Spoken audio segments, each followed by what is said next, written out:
podcast. Yeah, the music, interviews, the culture. Sweet. Let's get into it. And then don't forget all the lovely things we plan to do today. Sweet podcast. What's happening, my people? It's Mr. Al Pete, MPN Network, all that great stuff. The Groove Sweet podcast. We are rolling.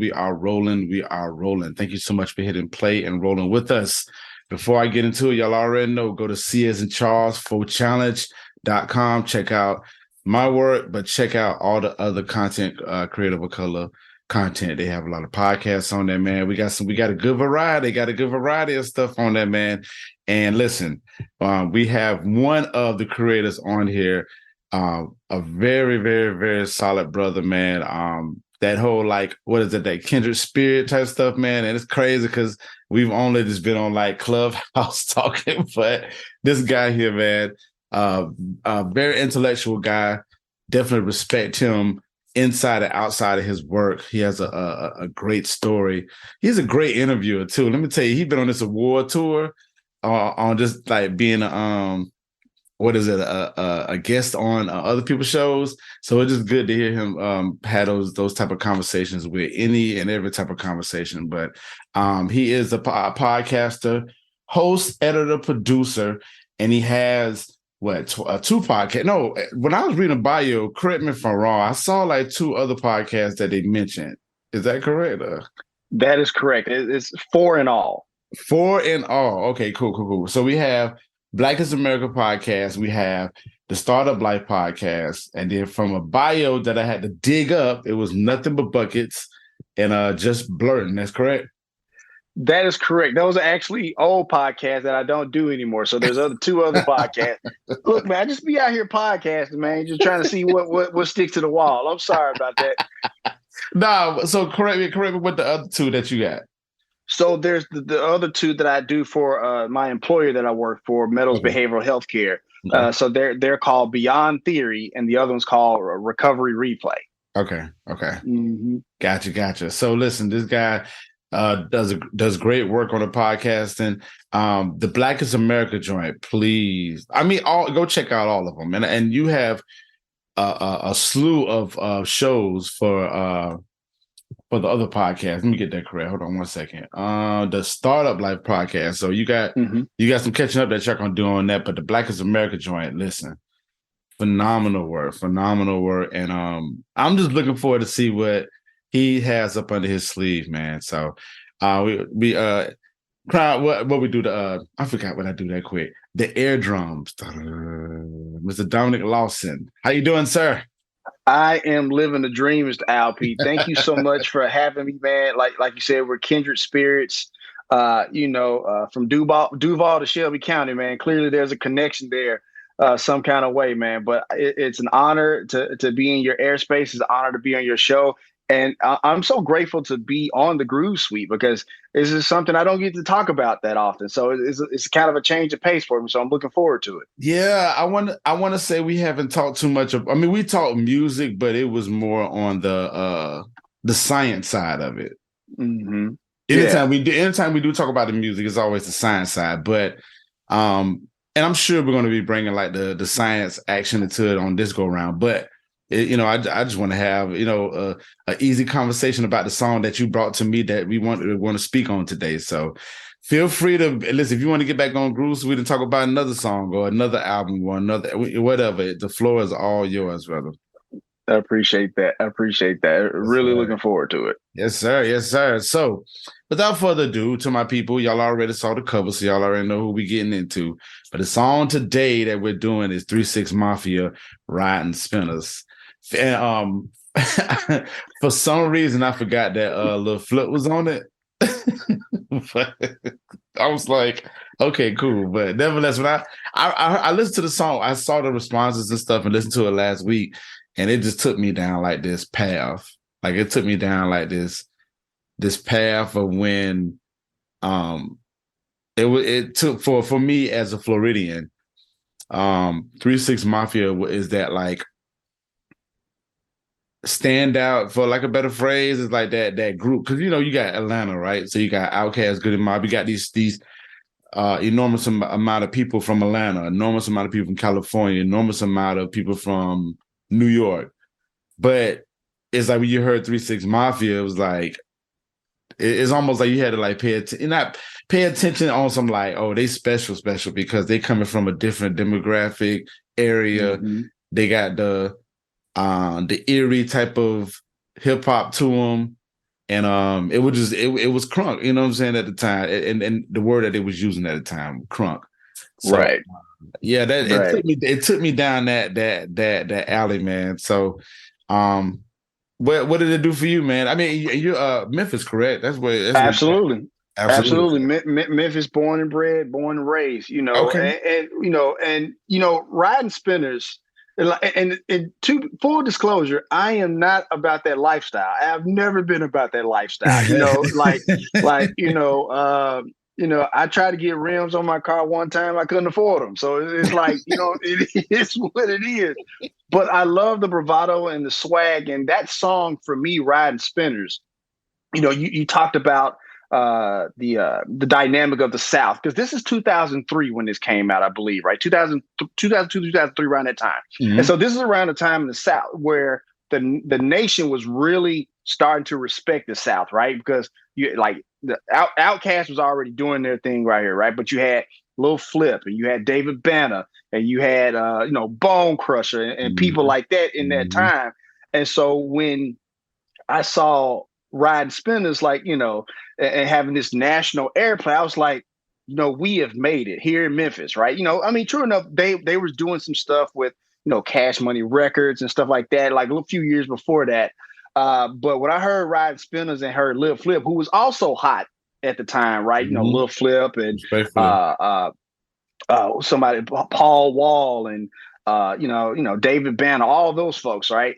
And so when I heard Ridin Spinners, I was like, yeah, we made it. We are in this thing. We're finally getting that national recognition, because when you come from the South, man, you know how it is, right? If it wasn't, there was a period of time where if it wasn't East Coast, it wasn't West Coast, you wasn't popping. It wasn't, right. You were insignificant, right? Mm-hmm. But when I heard, not just the South, but somebody from where I come from to get that national airplay, I was like, okay, we in this thing. And to be fair, you know what I mean? Like, I grew up listening to Rap City. I grew up going to Sam Goody, right? I grew up, being made fun of, like, you come to get that new Player Fly. Like, nah, man, I came to get that new KRS-One that just dropped. Like, what? You ain't from Brooklyn, bro? What is you doing? What is you on right now? You know what I mean? And so, like, even within my own community, it's kind of like a bit of an outcast there, right? And so, but when I heard Ridin Spinners, I was like, yes, Memphis is here. The Memphis sound is out there. You get to see what we are about, the crunk music, that whole aspect, because the South knew about 3 6 Mafia, right? But I think it was more so everybody else didn't really know about it. So that's why I chose Ridin Spinners, man. Like I said, I didn't have money to afford Spinners, but it's one of those things where it's like I felt it. I felt that pride, that Memphis pride. You know what I mean? Rocking FUBU jerseys and stuff like that for us, by us. And matter of fact, they even had FUBU had like remember that line of FUBU jerseys where they had the cities on them, and so we had the one where it was the MEMPHIS with the dots in between, and going back to that whole making easy money, pimping is serious. You know what I mean? And so, right. So when I heard Ridin Spinners, I'm like, yeah, we finally made it. We finally made it. So that's kind of what comes up for me.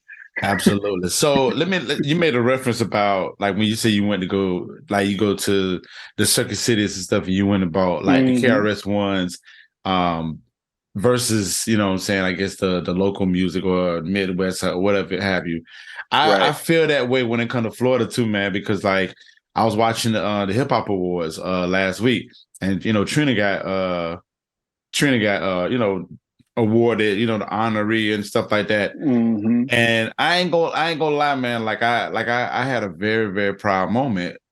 You know what I'm saying, that Trina got it, because we, that's Miami, so that's MIA. Right. So we come from the Trina, Trick Daddy, Rick Ross, that era. You know what I'm saying? So it's Absolutely.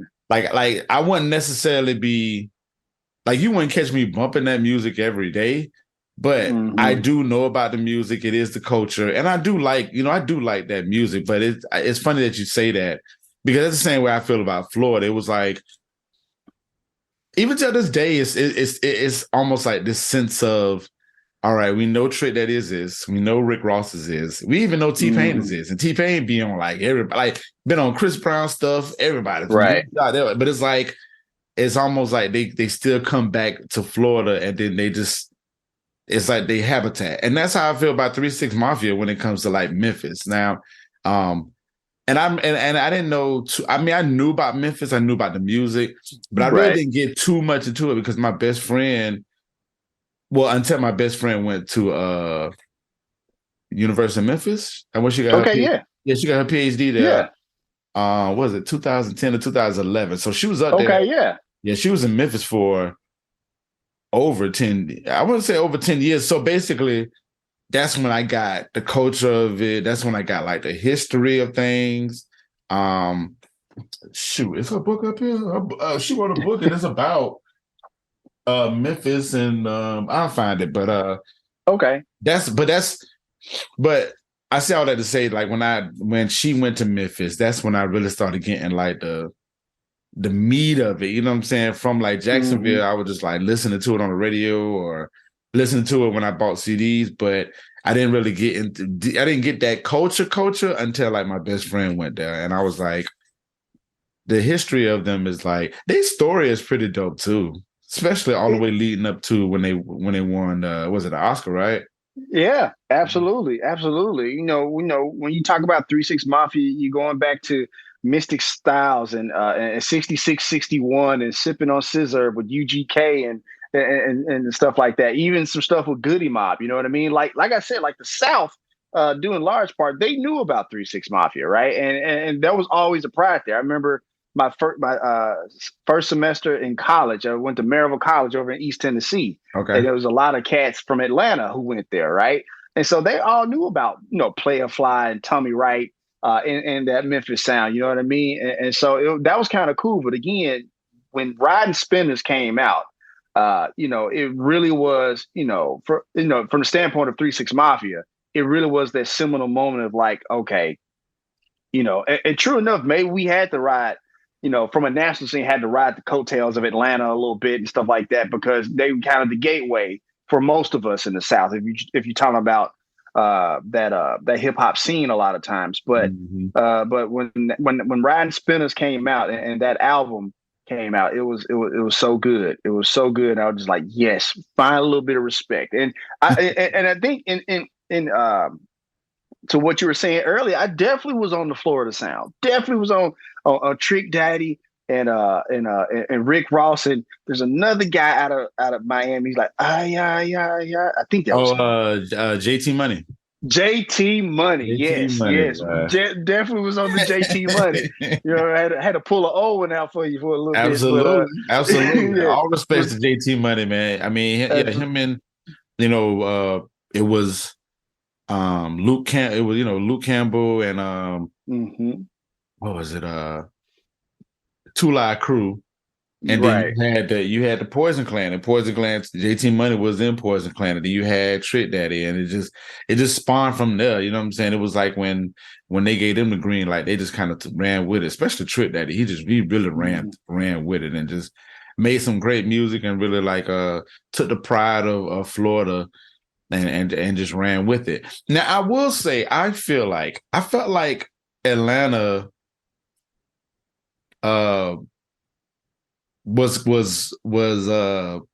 respectful to Memphis. Now, I mean, I'm sure Memphis probably would have had to like ride the coattails for Atlanta, but I do feel like Atlanta probably came up to Memphis or probably heard the sound and was like, yeah, let's go out there and see what's up. You know what I'm saying? I think it was that way around a little bit more, in my opinion, because. Oh no, I agree. I agree, because like I said, like when that first semester in college was like a lot of Atlanta cats, and they knew all about the Memphis sound. You know what I mean? So no, I definitely agree to what you're saying. I guess I just meant like I guess on a national tip, thing, absolutely, like on a national tip, like it was like it was your outcast, it was your goody mob. You know what I mean? It was kind of like that, kind of like the kick in the door. And I feel like a lot of time, and I'm just paying respect to Atlanta because it is what it is, right? Absolutely. They kicked in the door because who's to say that you would have a David Banner in Mississippi or a Lil Flip in Texas, even though you did have Scarface and the Ghetto Boys and stuff like that, you know what I mean? But I think that moment, 2003, 2004, 2005, where the South just kind of exploded, you know what I mean? And that sound with the Ludacris and stuff like that, I think it paved the way for other people who may or may not have, gotten that shine, right? Because like, you had, like I said, you had Ball and G here in Memphis, right? You had 3-6 Mafia, right? I mean, they was kind of the leaders of that clan, if you will. But like, if the South hadn't blown up like it did, maybe it wouldn't have paved the way to say a Yo Gotti or a Moneybag Yo, and and those cats, you know what I mean? And so I think that's the beauty of hip hop, right? Because I think it goes to show that, like, you put in the work and you do this time or whatever, but like, people who are artists understand, or they game recognize game, essentially, is what I'm saying, right? It's kind of like how we were talking about what you do and what I do back and forth. Like, game recognize game. When I heard the tables might wobble, I was like, yo.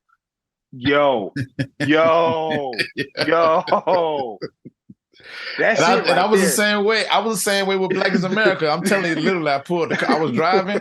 I was like, I had to pull the car off. I had to immediately leave like a comment, like a respectful comment on the Apple joint. And I was like, because this thing here is like top notch. You know what I'm saying? Right. Like, so always, I get that. I feel that for sure. Right. And so, like, I think podcasting and hip hop is kind of the same in that regard. And it's kind of like game recognized game. And so it's kind of like a lot of those Atlanta cats definitely knew the Memphis sound. But like, when you hear Ridin Spinners on Rodeo Drive, or if you hear Ridin Spinners up in Queens, you know what I mean? Like, that's when like, okay, there is a certain level of circulation that's happening that people are starting to understand. Like, okay, this Southern style, or maybe this Memphis style, there's something there. Let's see where it goes, And now you got Big Glorilla, doing her thing. So proud of her, and so I'm just a proud Memphian. Like, I've never been really on the hip hop scene, but definitely a fan, right? Because I tell people all the time, hip hop's my first love. Hip hop's that girl that don't check you, don't tell you, talk bad about you, nothing like that. Is accepting of all stuff like that. She gonna be there. She gonna be there. You know what I mean? and so no, but like I said, like that era, the South or whatever, 2003 was really big and really important and seminal moment in my life when it comes to hip hop in Memphis and 666 Mafia. Absolutely. Real quick, let me get through this. Let me read a little bit some history action. So absolutely. The song, what is it? Oh God, Ridin Spinners. It was on, the sixth studio album from 3-6 Mafia. So it was released June 24th, 2003 by Hypnotized Minds. Oh man, Hypnotized Minds. That's right, man. ACP, Hypnotized Camp Posse, man. Wasn't the logo? I mean, the logo was like the Grim Reaper. It was the Grim Reaper. Like, yeah, it was. Well, 3-6 Mafia. I mean, it's 3-6, right? So the whole satanic thing or whatever, and so it just made sense, right? So but that was definitely the logo for Hypnotized Minds for sure. But when I read Hypnotized Minds, it sent me back to that moment. So so the album, this is when Gangsta Boo was not on this album, but of course you had DJ Paul, Juicy J, Country Black, Lord Infamous. The album went gold. It was number 4 on the Billboard's weekly. That's where it peaked at number 4. Right. And the producers of the song would be DJ Paul and Juicy for sure. Absolutely. Absolutely. Yeah, man. I mean, they had a lot of success, man. They 2 of their albums went platinum, When the Smoke Clears. Most Known Unknown, both of that was in 2000 and 2005. The single that I would deem for me to be big is definitely Stay Fly. Oh yes, absolutely. Absolutely. I'm telling you, like the special, like 3-6 Mafia is like that special. First off, I feel like all of the South, I feel like all of them would have went to like the same high school, stayed in the same neighborhood. Like, you know what I'm saying? Like if you was walking through the halls of like Dirty South, you know what I'm saying, high school, like you would see a 8-ball MJG, you would see 3-6 Mafia like on the football, you know, on the sideline acting crazy or something like that. You would see Outkast, you see Good and Mob, you see David Banner, you see Lil Flip, you see Tip, you see it's just like all these notable people that are like so special to us. Southerners, you know what I'm saying? Like I just feel like all of them are cool, man.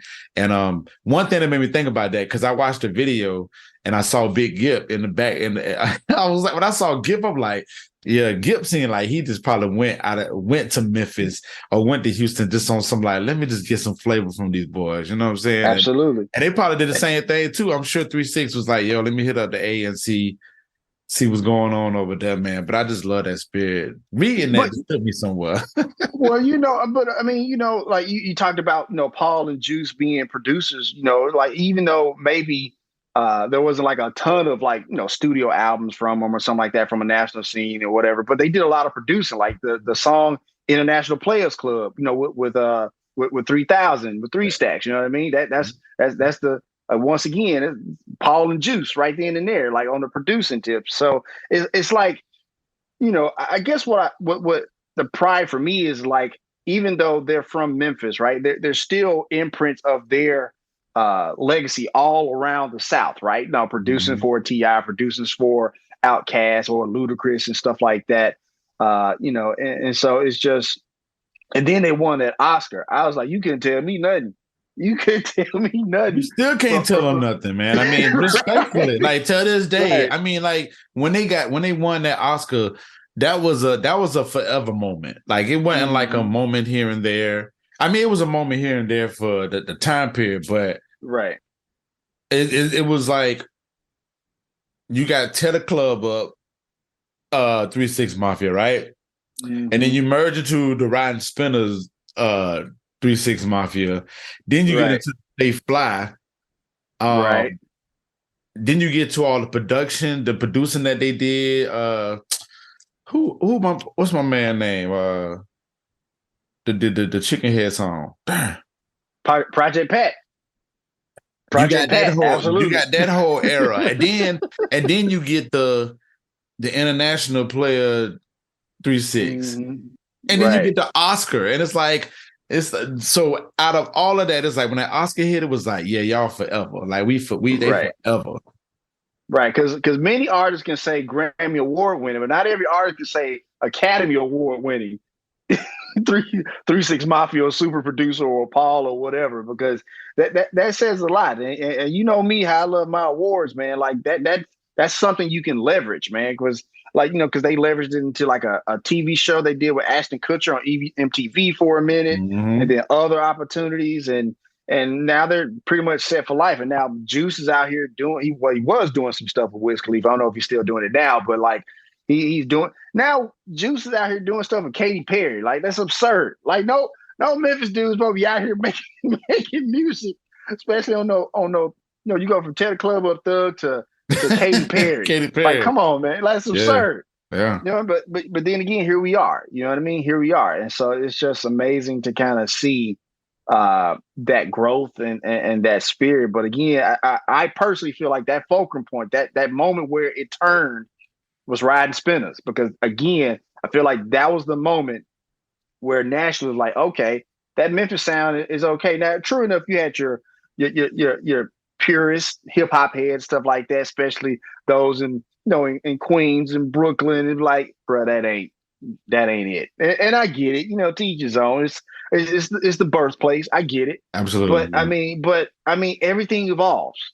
Everything evolves, right? You know, a lot of people like to say something about today's music or whatever, but like it's an evolution. Like nothing stays the same. That's one of the things that's constant, that is change. And so, but again, going back to them, that 2003 Ridin Spinners, like when I heard, first of all, it was a hot track. Absolutely. It's hot as hell, right? It's for the summer, so it was perfect. right? And so, and then you start seeing people, ride the streets of Memphis, and I can picture it in my head now. We call it flicking, right? So you just be in your car, and then like you screw, then they still spinning, and so it's like I can picture that like riding down, up and down Main Street and Riverside Drive here in Memphis and stuff like that. Yeah. And then the people like myself who couldn't afford the spinners, you got them spinner hub caps. Hey man, you just did what you could. You know what I mean? You just want to be a part of it. You know what I mean? So you got the spinner hub caps from AutoZone or whatever, or wherever you get, or O'Reilly or wherever you get auto parts. And so, but nah, man, that moment, 2003, June 24, 2003, that's a moment in hip hop history. Absolutely, man. For Memphis that I definitely rung true for me. So. Absolutely, man. I mean, like you said, it was like I agree. It was that turning point. You know what I'm saying? Like, I would respectfully say when that song came out, like, just a little bit more light. And when I say light, I'm talking about light because they was tear the club up. It was, it was that like that gothic, eerie feeling, gloomy feeling, man, but like they say themselves, man. 3-6 Mafia is the reason clubs have security. Like that's something they swear by. They are the reason club has security. So, and hold on, so I might have my timing off, but they came out after. They came out before like Lil Jon and that whole Who You With, right? So this is right around around that kind of same time again, where as far as like that notoriety or whatever, right? Because okay. I think Who You With. I mean, it definitely predates Ridin Spinners, if I'm not mistaken, right? Okay.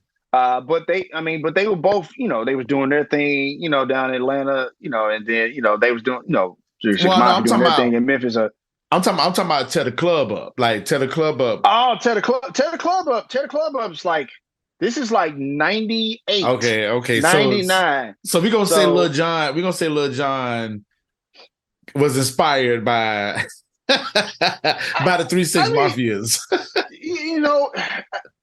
You can say, I'm gonna definitely say yes, right? Definitely say yes, but not from a standpoint of like maybe they was doing it first or something like that. You know what I mean? Because that timeline could get murky. You know what I mean? Because like who's to say who was doing something in their basement before a whole bunch of people knew about what this other people were doing in a multi-million-dollar studio. You know what I mean? So it can get murky, but there's definitely, again, like, when I went to college, and there was definitely some influence in the Atlanta sound from Memphis and vice versa. You know what I mean? Right. But yeah, around that Who You With, Tear the Club Up was like, 98. Now, even though that 98 Tear the Club Up, I mean, we had heard it before in Memphis. Like, it's like 97, 96 or something like that, right? Mm-hmm. But I think nationally, when they did the deal with, I believe, Loud Records, I think that's when, like, nationally we heard Tear the Club Up and stuff like that. But now we've been tearing the club up since '89. Like, it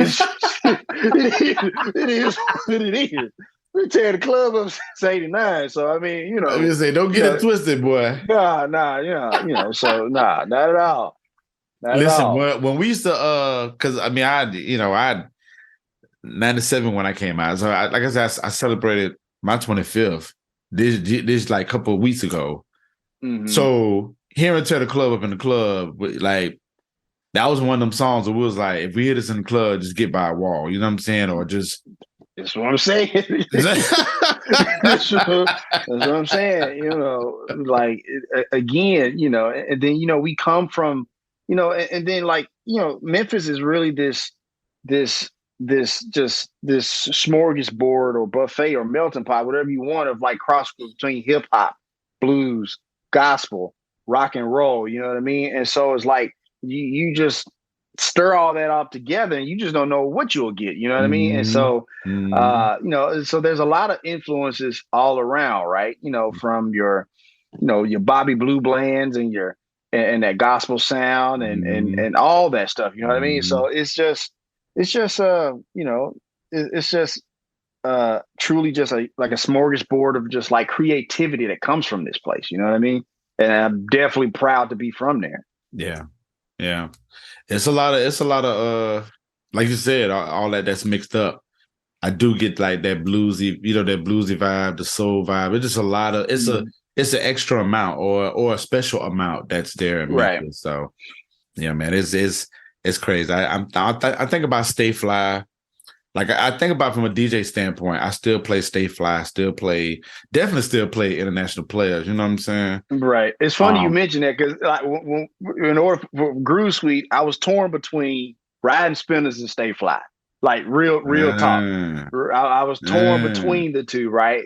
Because and speaking of Stay Fly, the Stay Fly remix with Trick Daddy on it. You know what I mean? Like he just came on and and rocked it out. And so once again, like that Southern, aspect to it was so important. But also on the original Stay Fly, that was important for the city itself because I don't know this to be exactly true, but definitely on the national scene, that was the first time where 8Ball, MJG, and 3 6 Mafia had collaborated like that. Mm-hmm. You know what I mean? And so you're talking about two powerhouse, here in the city where everybody, around the South respected them both, but they didn't, come together. And so there's a whole dynamic of politics as far as like King of Memphis and who works with who and this, that, and the other. And honestly, that's one of the things that I always admired about Atlanta. It seemed like there was this period where everybody was on everybody's stuff. Like you couldn't, Tip was over here with Outkast. Outkast was with Bone Crusher, and Bone Crusher was on this. And it just seemed like, and the Dungeon Family was on that. And it just seemed like this, just this collaborative effort. And like they just all just kind of like grew together. And that was something like, man, I wish we could do that here. Like, man, I just like, there's so much talent here. Like, we can do that. And so it's starting to kind of show now a little bit, probably 10 years, 20 years late, but you're starting to see a lot of that Memphis sound, like I said, with Gotti and Moneybagg Yo and cats like that. So it's a beautiful sight to see. It's a beautiful sight to see. Absolutely. So, as we wrap this thing up a little bit, so Dominic in 2003, if he was able to get the spinners on his car, what car would he put those spinners on? If you are from Memphis, from South for sure, but if you from Memphis, it's got to be the Bubble Caprice. Gotta be like you gotta go Bubble Caprice. That 96 Bubble Caprice. About the SS spaceship. Got to. Yes. Got to, right? Like that was the I don't want to say it was the hood Cadillac, man, but that thing there was just like, had that crushed velvet. It was a hood Cadillac, sir. Okay, fair enough. I wasn't trying to disrespect the Cadillac itself, you know what I mean? But it's for those who couldn't afford a Cadillac, you know what I mean? But like you had the crushed velvet seats, you had a wood grain steering wheel, had a pair of 12s in the back. You know what I'm saying? With a nice amp, and to have, some 20s, with the spinners or whatever on a Bubble Caprice. Oh yeah, that's the one right there. Clearly, I had dope boy tendencies or aspirations, but it was never about that life. Never about that life. I'm with you on that, man. Like I ain't gonna listen. People look at me even till this day. Saying a lot of people just be shocked. They're like, like, you from Jacksonville? Nah, you ain't from Jacksonville. Because Jacksonville has that reputation, you know what I'm saying? Respectfully. Like, right, of course. All of Florida is just like, it's like palm trees, Mickey Mouse, and guys with grills in their mouth and heavy Chevys. And yes, I mean, I put my grill in from time to time if I feel like, you know what I'm saying? Because it's just that flavor of it. But of course. But I was never too close to it. But I just always looked at it, I guess a philosophical way. I just was like, having a grill meant like, you know what I'm saying? Like you was kind of top of your game, or if you had the nice car. But I mean, I looked at it from that standpoint, and that's what kept me safe. No, for sure. But let's be honest, man. Who was out here getting the girls? Who was getting the girls? I mean, that's where they came from. You know what I mean? So but it is what it is. But but no, definitely the bubble Chevy Caprice SS joint, and if it wasn't the bubble, it was the box joint. Got to go box. You know what I mean? So no, the SS is so G, man. Like it's so classic. I haven't seen nobody ride around here with it, but I'm sure people still got it and keep it up. And I would love to see one on the street though, just to look at it and get that nostalgic feeling. You know, probably just pop in. What's the movie with Ice Cube and Mike Epps, and he was a cop. All About the Benjamins. All About the Benjamins. Just pop in. All About the Benjamins. You know, if there's anybody out there don't know what we talking about, that Chevy Caprice, that SS John, that's it right there. You know, that's the one right there. The spaceship. Matter of fact, 8Ball was on his double disc CD. That's his album cover, right? He had that SS in there. I think so. I can't remember, but I think so. Myth. Shout out to Myth, man. Shout out to Myth on that. Got to. Wow. Yeah, man. So last thing we talked about the climate of it, of the industry when the song was out. Absolutely. Which I feel like is very important, which is why I feel like that win, that when they got that Oscar, it was almost like the South got something to say, 2.0. It was facts. You know what I'm saying? I feel like it was that or whatever. But did we miss anything about that part as far as like the climate? Anything you want to add on to that? Because we talked heavily on it at the beginning, but I mean, just want to revisit that part real quick because I say I revisited because it's the South, and I love the West, I love the East, Mid, whatever. But when it comes to hip-hop stuff, I'm South all day. Like I'm always gonna rep my South. So I just be wanting to get the shine for my South people as much as possible. Right. Like that whole era, when you talk about the Oscar, it's kind of like, the South was like on this trajectory, right? And it's just going up and up and up. And I think, how, shooting stars are, man, they fade, right? Just as fast as you go up, your brightest is white, as white hot or as bright as you want to be, it can fade just like that. Absolutely. But I feel like that Oscar, like when we talked about the South got something to say about 3 Stacks, this is that 2.0, because I think that at that point, it cemented us as a viable creative outlet, right? But to be fair, it's like when you talk about the South, and you think about a lot of musicians, like a lot of it originates from the South. We're talking across the pond too with the Beatles and the Stones and stuff like that. They would come to Mississippi, right? I'm sorry, I gotta go Black History on it. That's what I do. Let's do it. That's part of the reason why I brought it up. Let's get to it. You had the Stones and the Beatles coming to see Muddy Waters, right? You had them coming to the South to get that sound. And so, but again, it's like the prophet in your own land is the people who you're around don't see the gem that you are, right? But people from all over like, nah, there's something going on in the South. And so when you get that Oscar, yes, that was a win for 3 6 Mafia. Yes, that was a win for Memphis, but I truly believe that was a win for the South. It's like, no, this is a place where creativity, a different type of sound, a different type of swag, a different type of culture, a different type of language comes from, and you have to absolutely respect it. It's something that it moves the culture, it moves the needle, and so to be able to get a Source Award and stuff like that, but to get an award where people in here in tuxedo tails, right? And you sit up here on stage with some Jordans on or some gangster Reeboks or some gangster Nikes. That says something, right? Absolutely. That means you got to respect that creativity. And so I think, again, that 2002, 2003 was that rising, that building up. But I think that moment in February of 2005, when they got that Oscar, just cemented the South as like a true, viable, creative outlet that you absolutely have to respect. And I think that has spilled over into podcasting, has spilled over to music today, has spilled over into movies and stuff like that. I mean, hell, Atlanta is basically Hollywood South now.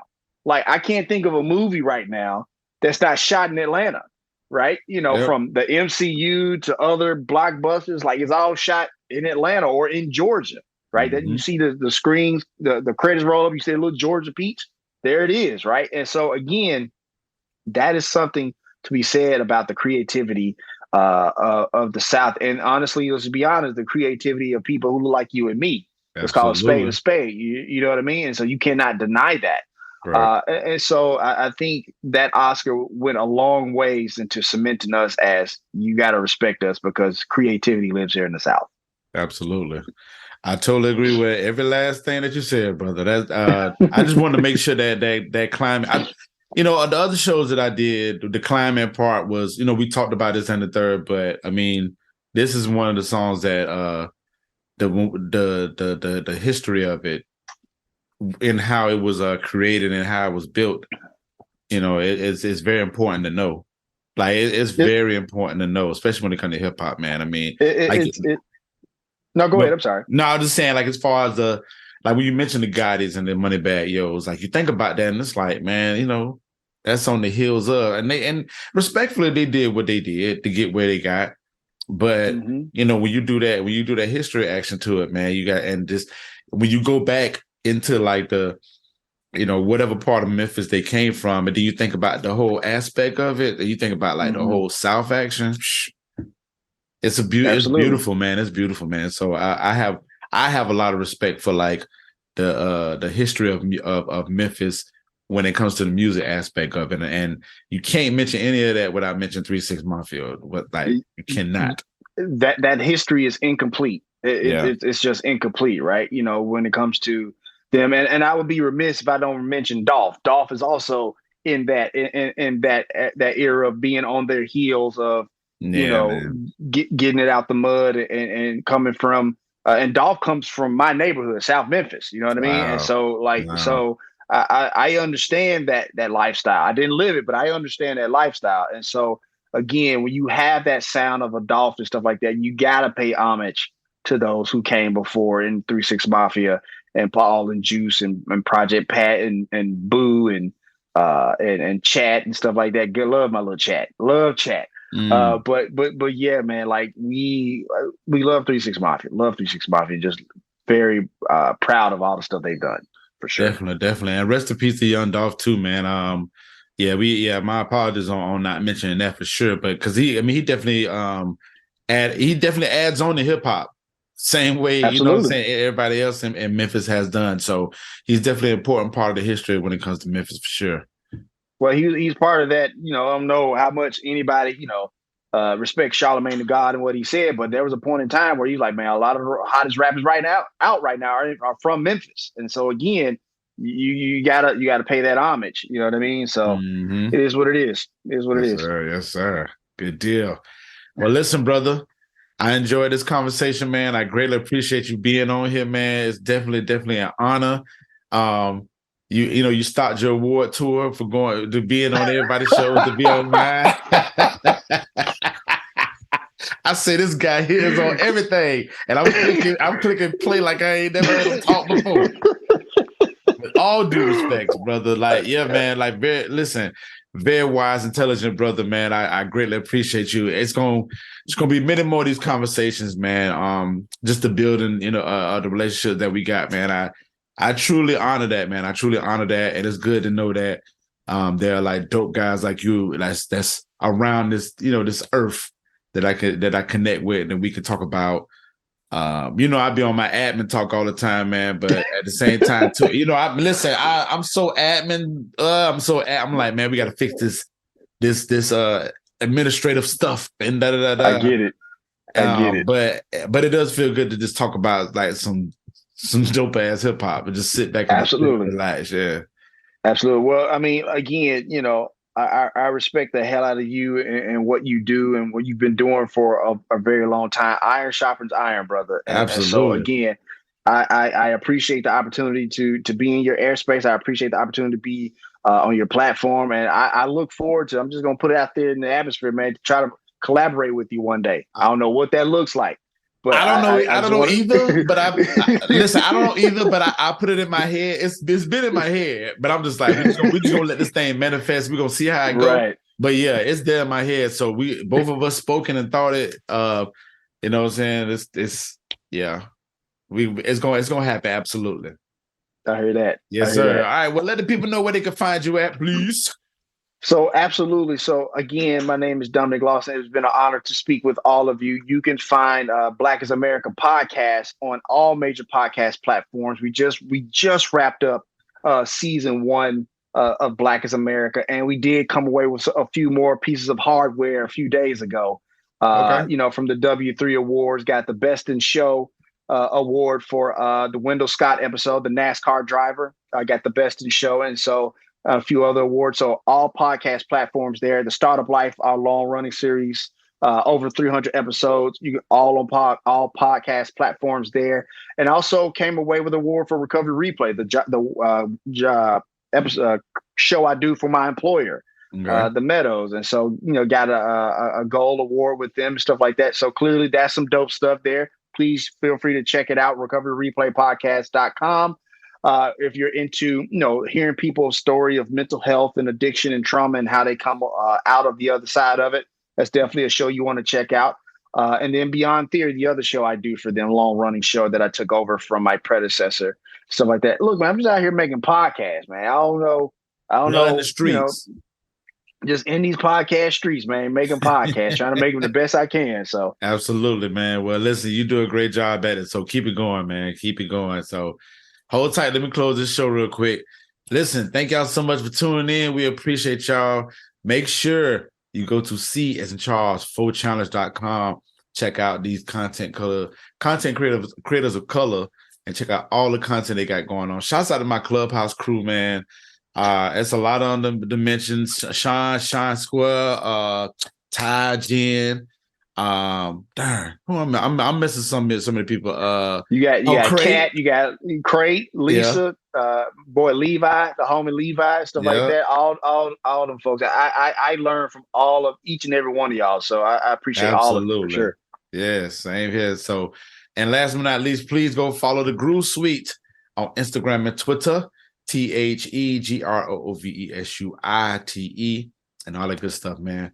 Until the next time, love y'all, man. Y'all be good to yourselves and be good to others. The Groove Suite podcast has been brought to you by Mr. Penis's Neighborhood and the Groove Suite. Make sure you stay in tune with us on our socials on Instagram and Twitter at The Groove Suite, and on Facebook, The Groove Suite Podcast. If you want to email us some music, tell us that you like us, email us at groovesweetjacks@gmail.com. New things, new vibe, new soul, all that. Thank you to everybody who supports us, rock with us, and vibe with us. The Groove Suite.